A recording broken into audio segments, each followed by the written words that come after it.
Bismillahirrahmanirrahim. Assalamualaikum warahmatullahi wabarakatuh.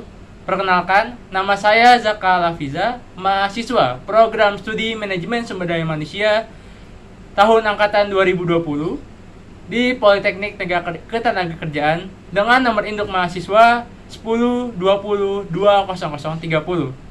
Pembuatan video ini bertujuan untuk pemenuhan tugas ujian akhir semester pada mata kuliah isu-isu kontemporer manajemen sumber daya manusia yang diampu oleh dosen Pak Don Gustirau dan Pak Yunus. Pembahasan dalam video ini mengenai isu yang sedang tren di dunia tenaga kerjaan, yaitu work-life balance, yang mana artinya suatu kondisi terjadinya keseimbangan antara pekerjaan dan juga kehidupan. Terpenuhnya semua hal tersebut tidak hanya untuk menjaga kesejahteraan hidup seorang karyawan, tetapi juga menciptakan lingkungan kerja yang sehat secara berkesinambungan. Menurut Hudson, aspek-aspek dalam work-life balance antara lain ialah tentang keseimbangan waktu, proporsi waktu yang diluangkan untuk pekerjaan dan hal-hal di luar pekerjaan, dan kemudian aspek yang kedua yaitu rasa komitmen dan keikutsertaan dalam suatu organisasi atau suatu kegiatan di lingkungan rumahnya.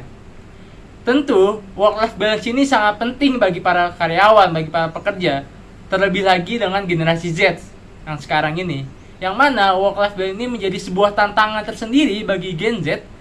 Kenapa? Karena seiring berkembangnya teknologi sudah canggih. Kita lihat di era sebelumnya, seperti di era generasi baby boomers atau hampir ke setengah milenial, yang mana kebanyakan bekerja hanya melalui bilik meja. Sedangkan di era perkembangan teknologi yang sudah canggih ini, semua akses untuk urusan pekerjaan menjadi tanpa ada batasan, atau bisa dibilang kita fleksibilitas. Di mana Gen Z ini harus melakukan regulasi diri untuk menghadapi tantangan-tantangan tersebut. Regulasi diri ini mengacu kepada kemampuan individu dalam memegang kendali kehidupan. Namun, apakah jumlah kerja ini berpengaruh pada work-life balance? Ya, tentu saja. Seperti yang sudah dijelaskan oleh Hudson tadi, bahwasanya salah satu aspek work-life balance ialah mengenai proporsi waktu, yang artinya jam kerja juga sangat berpengaruh terhadap terciptanya work-life balance. Dapat disimpulkan bahwasanya proporsi waktu untuk kerja, waktu untuk kehidupan harus dibalancekan. Contoh misalnya hari Minggu atau libur kita harus memanfaatkan untuk merefreshing otak dengan berkumpul dengan keluarga tanpa harus melibatkan pekerjaan di kehidupan sehari-hari. Kemudian, terlalu banyak jam bekerja ini juga mempengaruhi yang namanya produktivitas dan kinerja karyawan itu sendiri. Karena terlalu banyak bekerja, maka bisa menyebabkan stres kerja, kemudian tidak fokus, kelelahan secara fisik dan mental. Itu mengakibatkan produktivitas dan kinerja karyawan ini menurun. Dan menurut beberapa penelitian, bahwasanya kebanyakan jam kerja selain menurunkan produktivitas dan kinerja karyawan, itu juga menyebabkan dan memicu bisa adanya sebuah penyakit seperti gangguan tidur, kemudian gangguan ingatan, penyakit jantung, hingga depresi. Hal itu sangat berbahaya bagi karyawan. Dan bagaimana jika work-life balance seorang karyawan tidak tercapai? Menurut saya, karyawan yang ingin melakukan work-life balance, menurut saya itu harus memulai dari diri sendiri dengan komitmen. Kenapa? Karena karyawan yang sudah bisa komitmen terhadap diri sendiri untuk membagikan waktu, kemudian mengurangi rasa tidak enakan bersama rekan kerja, dan berani bilang tidak kepada atasan, kemudian kepada rekan kerja jika memang tidak bisa gitu.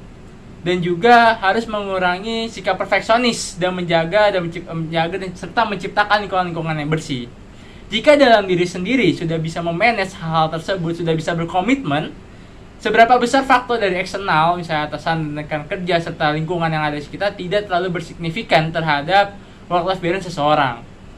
Fenomena-fenomena yang sering muncul di sini yang secara umum kita lihat ialah ketika seorang wanita karir sudah berkeluarga, tentu harus bisa untuk memanage atau bisa work-life balance antara peran seorang ibu dalam keluarga dan juga penting bagi karirnya dia sendiri.